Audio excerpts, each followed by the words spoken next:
21 maggio 1941. Napoli, fuori grotta. In una strada polverosa dietro quello che sarebbe diventato lo Stadio San Paolo, nasce un bambino. Nessuno quel giorno poteva immaginare che quel neonato sarebbe diventato uno dei criminali più temuti e meno raccontati della storia italiana.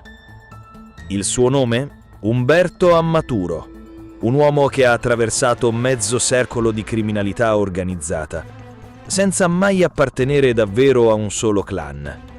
Un stratega, capace di trattare da pari con boss come Bardellino, Zaza, Cutolo. Un predatore che uccideva strangolando le vittime con il filo di ferro. Ma anche un broker, capace di muovere tonnellate di cocaina su scala intercontinentale. Se ti stai chiedendo perché non hai mai sentito questa storia, resta con noi. Se apprezzi il lavoro che facciamo su Anime Oscure, iscriviti al canale e attiva la campanella. Ogni storia che raccontiamo è una tessera di un puzzle più grande. Ammaturo nasce a Napoli, comanda da Lima, traffica da Madrid. Viene arrestato il 3 maggio 1993, dopo 20 anni di latitanza. Ha vissuto da fantasma, ha seminato morte con spietata lucidità e ha chiuso la sua parabola come collaboratore di giustizia. Le sue dichiarazioni hanno scardinato assetti di potere, ridisegnato rotte del narcotraffico, incrinato alleanze che sembravano impenetrabili, fatto arrestare un centinaio di persone. Nel cuore del suo racconto una verità disturbante. Per oltre 20 anni Umberto Ammaturo ha vissuto come un boss senza territorio né alleanze stabili. Un'anomalia che il sistema criminale non ha mai del tutto compreso. Un predatore puro.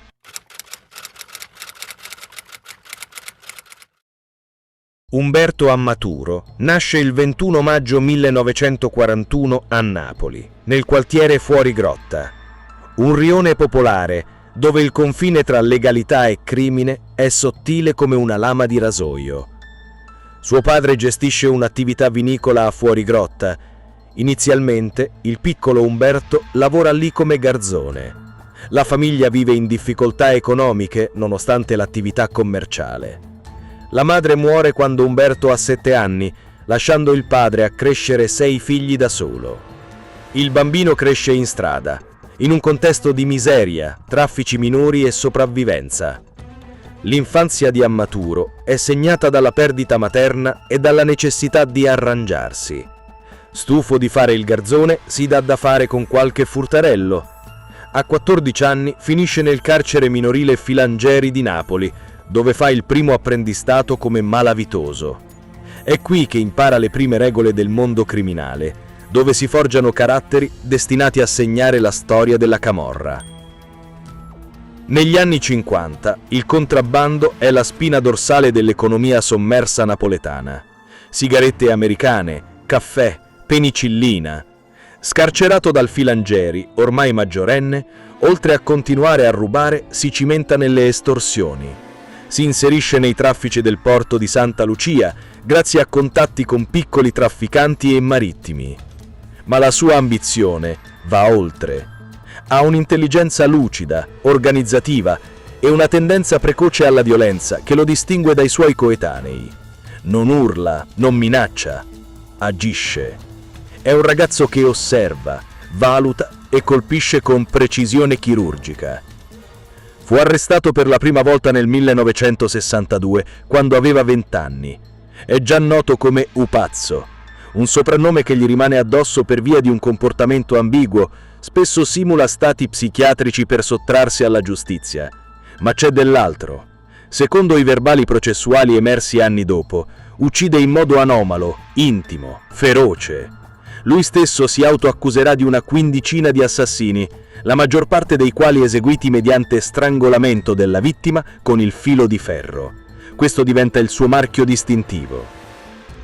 In questi anni, mentre la camorra napoletana si frammenta tra faide di quartiere, Ammaturo si muove come un'anomalia. Non chiede affiliazioni, non giura fedeltà a un clan. Frequenta nomi come Michele Zazza, Antonio Bardellino, i Nuvoletta di Marano, ma lo fa come broker, mai come subordinato. È già orientato al traffico di droga, ben prima che diventi il centro delle economie criminali. La cocaina, in particolare, lo affascina e per ottenerla guarda altrove: Sud America, Perù, Lima. Nel 1974 e nel 1977 viene arrestato per traffico internazionale di droga. È in questo periodo che entra in contatto con Raffaele Ferrara, che gli suggerisce di farsi riconoscere pazzo dal criminologo Aldo Semereri e dal suo collega Antonio Mottola. Grazie alle loro perizie psichiatriche favorevoli, riesce a farsi ricoverare prima ad Aversa e poi a Napoli per presunti disturbi psichiatrici. Chi era Aldo Semereri? Criminologo, iscritto alla loggia massonica P2, vicino alla destra eversiva. Un uomo che con le sue perizie spalanca le porte del manicomio a criminali che fingono pazzia. Il rapporto tra Semereri e Ammaturo si rivelerà fatale per il primo. Nel 1982 il criminologo verrà sequestrato e barbaramente ucciso proprio su ordine di Ammaturo, che non tollerava il suo doppio gioco nel fornire perizie favorevoli sia a lui che al suo nemico Raffaele Cutolo. Nel 1976, grazie all'aiuto di Raffaele Ferrara, Ammaturo evade dalla struttura psichiatrica. Le sue evasioni diventano leggendarie. È inafferrabile, imprevedibile, efficace. A Napoli, intanto, cominciano a emergere nuove tensioni tra la vecchia camorra di contrabbando e la nuova camorra organizzata di Raffaele Cutolo. Ammaturo osserva, attende, ha già capito che si avvicina una guerra e lui, come sempre, non prenderà ordini, solo decisioni.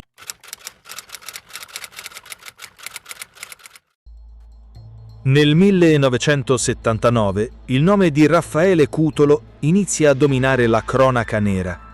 Fondatore della nuova camorra organizzata, il professore di Ottaviano vuole ricostruire una camorra centralizzata, gerarchica, con un'unica cupola al comando. L'obiettivo è chiaro: assorbire o annientare i vecchi equilibri. La risposta non tarda ad arrivare. I clan storici si uniscono per resistere.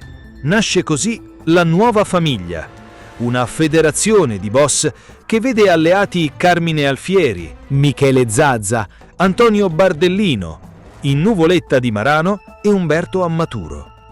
Ammaturo non è un capoclan nel senso classico, non ha territorio fisso né soldati inquadrati, ma ha tre cose che valgono più di un esercito: capitale, relazioni internazionali e reputazione.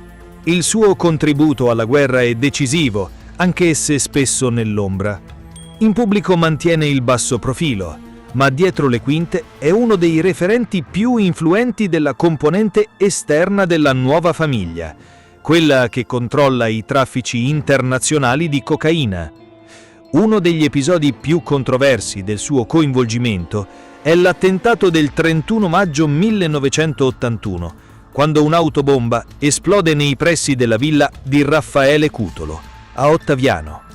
L'ordigno non uccide, ma manda un messaggio inequivocabile. Secondo numerosi collaboratori di giustizia, tra cui Pasquale Galasso e Francesco Schiavone, l'azione fu pianificata da Ammaturo insieme ad altri membri della Federazione Anticutolo. È documentato che Ammaturo mise a disposizione uomini e denaro per finanziare la guerra, trasformando il conflitto in una battaglia anche economica. In quegli anni la strategia di Cutolo si fonda sul controllo delle carceri, ma Ammaturo è un fantasma, latitante, abile a muoversi tra Spagna, Francia, Sud America. Le sue basi operative principalmente sono Lima e Madrid, da dove coordina i traffici di cocaina per la federazione. La droga arriva dal Perù, passa per i porti europei e viene distribuita tramite le reti di Zazza e Bardellino. Ammaturo ha creato un sistema che bypassa tutti gli intermediari tradizionali, aumentando esponenzialmente i profitti.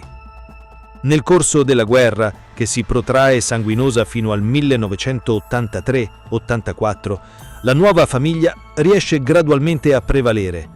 Cutolo viene progressivamente isolato e neutralizzato, grazie anche alla collaborazione con settori dei servizi segreti, che favoriscono l'isolamento del professore nel carcere dell'Asinara. Il potere passa agli ex alleati, ma la coalizione inizia a sfaldarsi. Ammaturo, come sempre, si defila. La guerra gli ha garantito spazio, influenza, profitto, ma ora è tempo di consolidare. Nel suo mirino non c'è più solo Napoli, c'è il controllo delle rotte globali della cocaina. E per farlo, Ammaturo sa che dovrà giocare in un altro campionato, quello delle alleanze transnazionali, dei broker invisibili, delle operazioni sotto copertura. Non è solo un outfit, è presenza. Ogni dettaglio è una scelta, ogni passo un messaggio. Lo stile non si imita, si afferma, e chi appartiene all'elite non ha bisogno di chiedere permesso. Urban, visionario, inconfondibile. Scopri il nuovo modo di vestire il potere. Elite, www.elite2013.com. Non seguire la moda, dominala.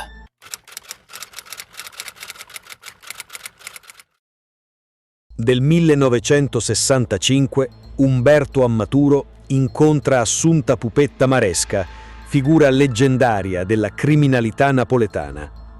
Se non conosci la storia di Pupetta Maresca, ti consiglio di guardare il video che abbiamo pubblicato qualche mese fa sul nostro canale.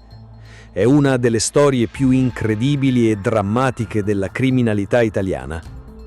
Ex Miss, vedova del boss Pasquale Simonetti, ucciso nel 1955, è divenuta celebre per aver vendicato il marito sparando in pieno giorno al mandante dell'omicidio.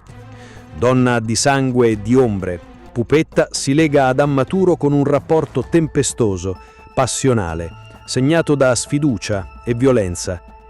Nel 1970 iniziano ufficialmente la loro relazione. Dalla loro unione nascono 2 figli gemelli, Roberto e Antonella. Ma c'è un altro figlio in questa storia, un figlio che Pupetta aveva avuto dal precedente matrimonio con Pasquale Simonetti, Pasqualino. Il 2 gennaio 1974 Pasqualino Simonetti, 18 anni, sparisce nel nulla.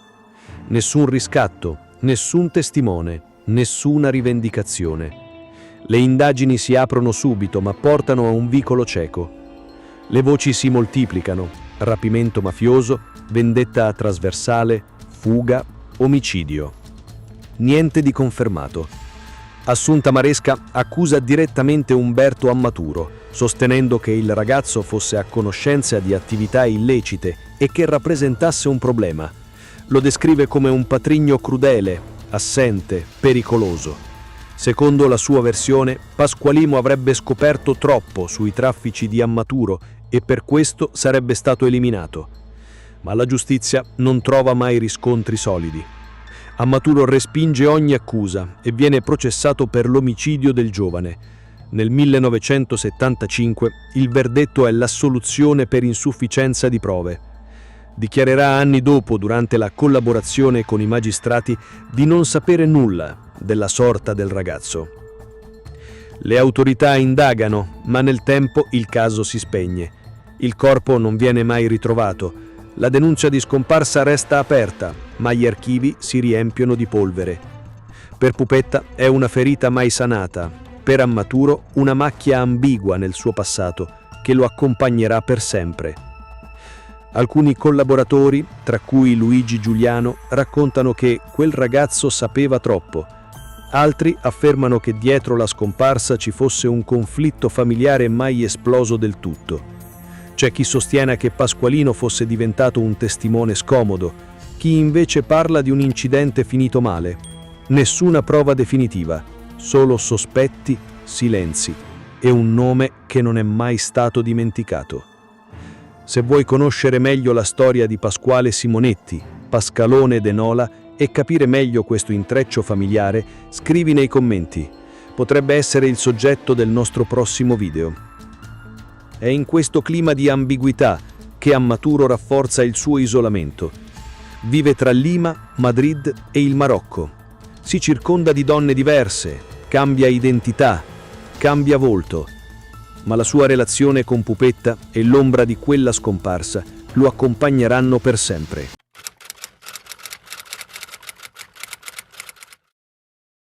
Alla fine degli anni 70, mentre la camorra si divide in faide, Umberto Ammaturo guarda altrove.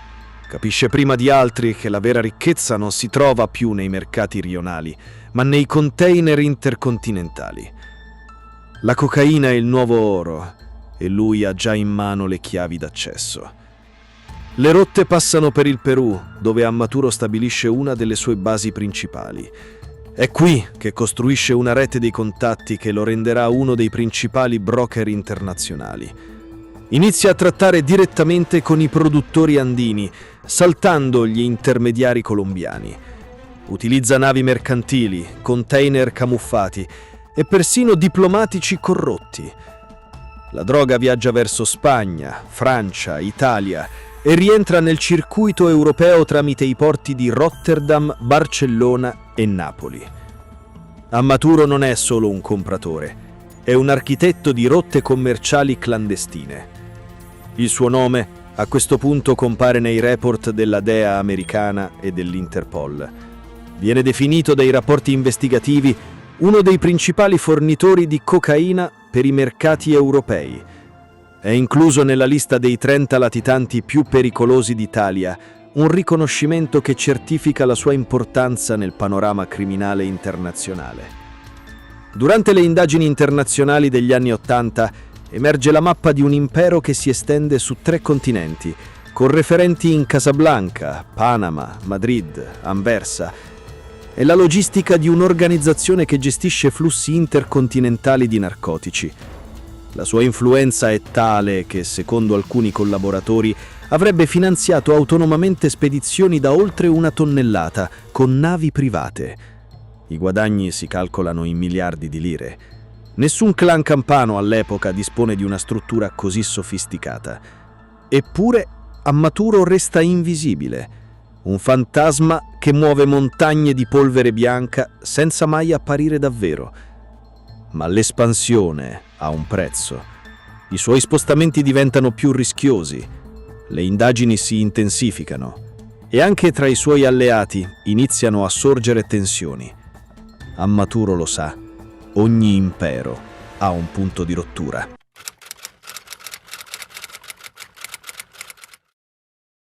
Tra il 1979 e il 1984, la Campania vive una delle guerre criminali più violente della storia italiana. Da una parte la nuova camorra organizzata di Raffaele Cutolo, struttura piramidale con un leader carismatico e un esercito di giovani affiliati. Dall'altra la nuova famiglia, coalizione eterogenea di boss storici che rifiutano il dominio centralizzato. Tra questi Michele Zazza, Antonio Bardellino, Carmine Alfieri, Inu Voetta e, in posizione laterale ma influente, Umberto Ammaturo. Ammaturo non è un uomo di territorio, è un broker, un uomo d'affari, ma conosce bene la logica del terrore. Non partecipa alle sparatorie nei vicoli, ma finanzia, organizza, suggerisce. La sua specialità è colpire senza apparire. Secondo diverse fonti giudiziarie, tra cui le testimonianze di Pasquale Galasso e Luigi Giuliano, Ammaturo gioca un ruolo chiave nella strategia militare della nuova famiglia. Non tanto nei quartieri, quanto nei collegamenti con l'estero e nel supporto logistico per gli attentati.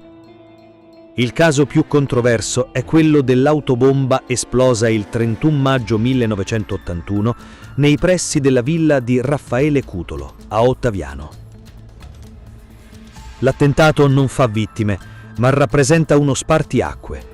Per la prima volta un attacco frontale alla famiglia del professore. Ammaturo, secondo le ricostruzioni e processuali successive, avrebbe fornito materiali e coperture per l'operazione. Il suo contributo non è mai stato completamente chiarito, ma le indagini lo indicano come uno dei finanziatori della strategia anti-Cutolo. La guerra produce centinaia di morti in 5 anni di conflitto. Vengono colpiti affiliati, parenti, fiancheggiatori, Napoli, provincia, Agro Aversano. Un'escalation senza precedenti, con metodi militari e logiche da guerra civile. Tra gli episodi più sanguinosi la strage di Torre Annunziata, gli agguati di Scampia, le bombe di Caserta. Ogni clan cerca di affermare la propria supremazia con una violenza sempre più efferata. Cutolo punta tutto sul controllo delle carceri, la nuova famiglia sul radicamento nei territori e sull'alleanza con settori dei servizi segreti e dell'imprenditoria. In questo scenario, Ammaturo mantiene il suo profilo anomalo. Non prende ordini, non compare nelle foto segnaletiche delle bande armate, ma il suo nome ricorre nei dossier investigativi come finanziatore e stratega. I magistrati cominciano a capire che c'è una figura che gestisce flussi di droga e denaro, che viaggia tra Madrid, Lima, Panama e che ha contatti diretti con produttori sudamericani. Tra il 1983 e il 1984, Cutolo viene progressivamente neutralizzato e trasferito al supercarcere dell'Asinara. Il suo impero crolla, la nuova famiglia prevale, ma la coalizione si disgrega quasi subito. Ammaturo ancora una volta anticipa i tempi, si defila, intensifica i suoi affari esteri, taglia i ponti con Napoli. Sa che la guerra ha dato potere a molti, ma anche visibilità. E la visibilità per lui è un pericolo.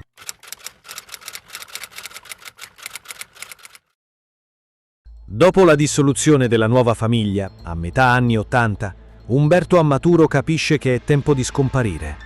Troppa attenzione, troppi dossier, troppi ex alleati pronti a tradire. Le inchieste antimafia stringono la morsa. Ammaturo si rende irreperibile. Non si rifugia in bunker, ma in una rete internazionale di protezione che ha costruito nel tempo. Nessun covo, nessun domicilio fisso, solo transiti, alias, contatti fidati.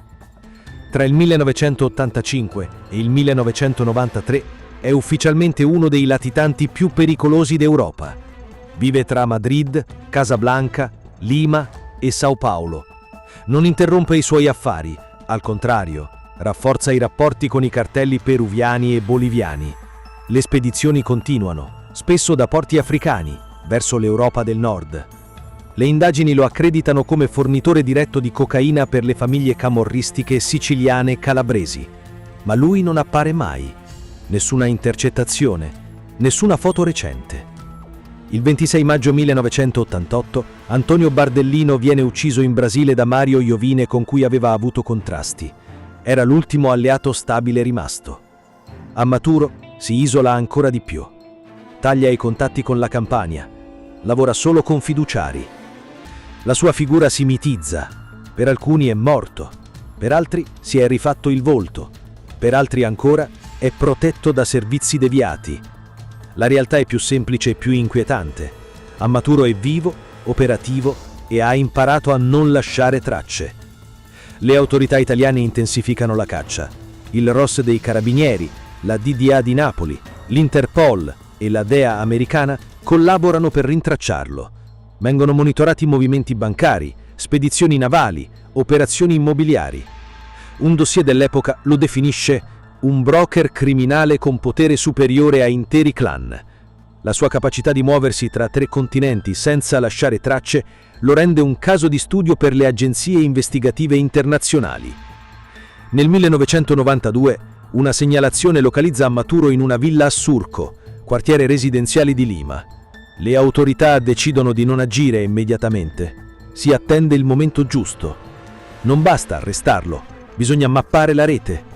Le forze di polizia sudamericane e italiane preparano un'operazione congiunta. L'obiettivo è catturare l'uomo che da solo ha gestito tonnellate di cocaina tra 3 continenti. La fine della latitanza è vicina, ma nessuno immagina che dopo l'arresto inizierà un'altra storia.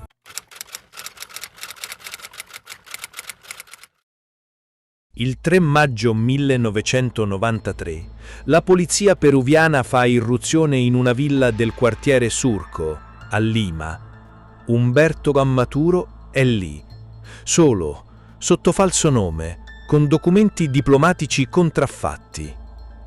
Non oppone resistenza, È in possesso di mappe portuali, numeri criptati, denaro in contanti, telefoni satellitari. L'operazione è frutto di mesi di collaborazione tra la DEA, l'Interpol, il ROS dei Carabinieri e la DDA di Napoli. In Italia la notizia arriva come un terremoto. Dopo oltre 20 anni di latitanza, uno dei criminali più elusivi viene preso vivo. Ma l'evento davvero imprevisto avviene poche settimane dopo. Ammaturo chiede di parlare con i magistrati. Vuole collaborare con la giustizia. Non è un pentito nel senso tradizionale, non mostra rimorso, non cerca attenuanti, offre fatti, racconta strutture, nomi, alleanze, meccanismi del traffico internazionale, i porti sicuri, i codici usati per comunicare, i punti di contatto tra Sud America, Africa e Italia. I magistrati lo definiscono preciso, chirurgico, affidabile. Nei suoi verbali appaiono riferimenti alla nuova famiglia, agli omicidi politici degli anni '80, ai rapporti tra criminalità e massoneria. Parla di Aldo Semerari, delle perizie psichiatriche manipolate, degli appoggi nei tribunali. È qui che emerge l'uno degli aspetti più scioccanti della sua confessione. Ammaturo ammette di aver ordinato l'omicidio di Aldo Semerari nel 1982. Il movente, secondo la sua versione, era il doppio gioco del criminologo, che forniva perizie psichiatriche favorevoli sia a lui che al suo nemico, Cutolo. Semerari fu sequestrato il 25 marzo 1982 e ucciso con efferatezza. Venne portato in un luogo nascosto, dove fu garrottato e poi decapitato. Il cadavere venne ritrovato, casualmente, il 1 aprile 1982 a Ottaviano, all'interno di una Fiat 128, che era parcheggiata di fronte alla casa del camorrista Vincenzo Casillo. Sul sedile anteriore dell'auto, in una busta di plastica, c'era la testa decapitata del criminologo, mentre il corpo era nel bagaglio.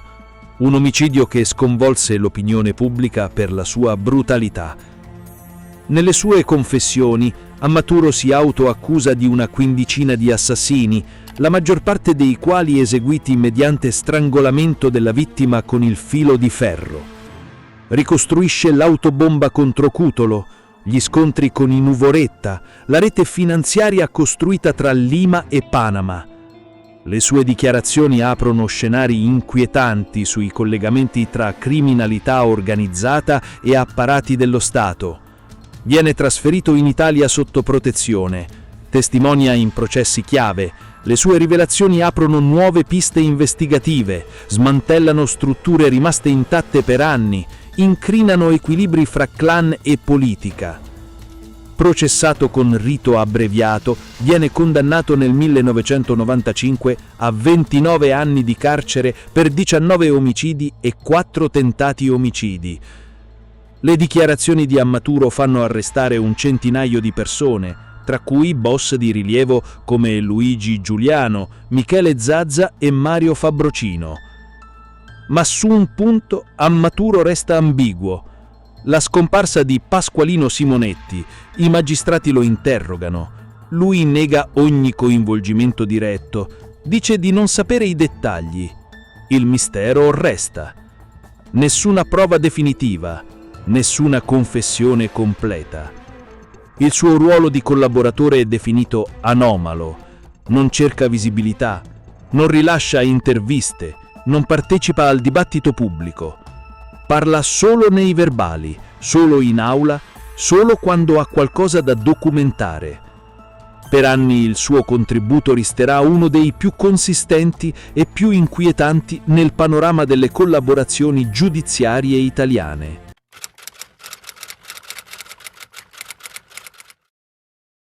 Umberto Ammaturo non ha mai comandato un clan, non ha mai avuto un esercito, non ha mai controllato un territorio.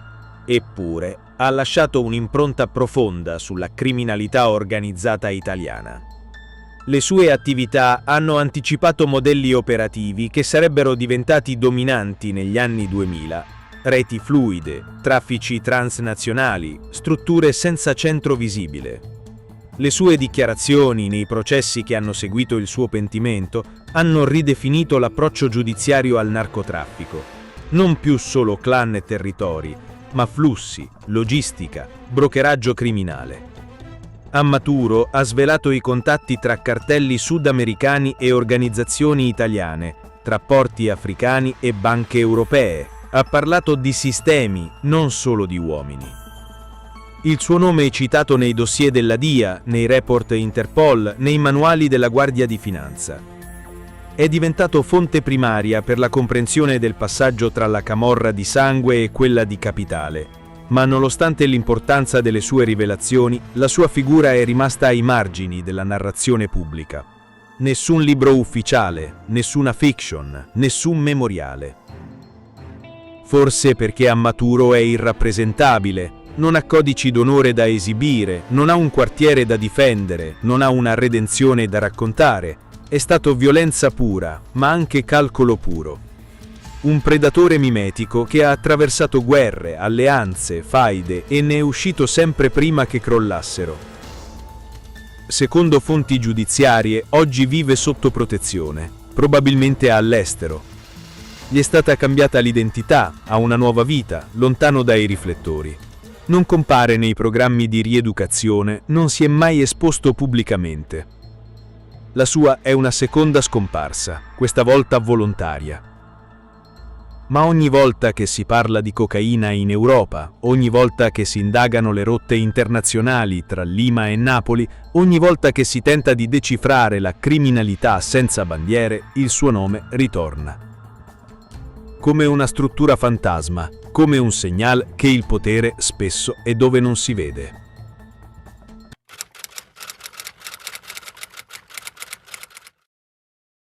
Umberto Ammaturo è stato una figura anomala e disturbante nella storia della criminalità organizzata italiana. Non ha lasciato eredi, né un territorio da rivendicare. Ha operato nell'ombra, senza bisogno di eserciti o di fedeltà. Ha trafficato cocaina su scala mondiale, ha ucciso con metodo, ha collaborato senza mai pentirsi veramente. La sua traiettoria ha anticipato modelli criminali moderni, invisibili, transnazionali, privi di ideologia. Oggi il suo nome è assente dai libri scolastici, ma è presente in decine di sentenze. È citato nei rapporti delle agenzie internazionali, studiato da magistrati e investigatori, ma resta sconosciuto a grande pubblico.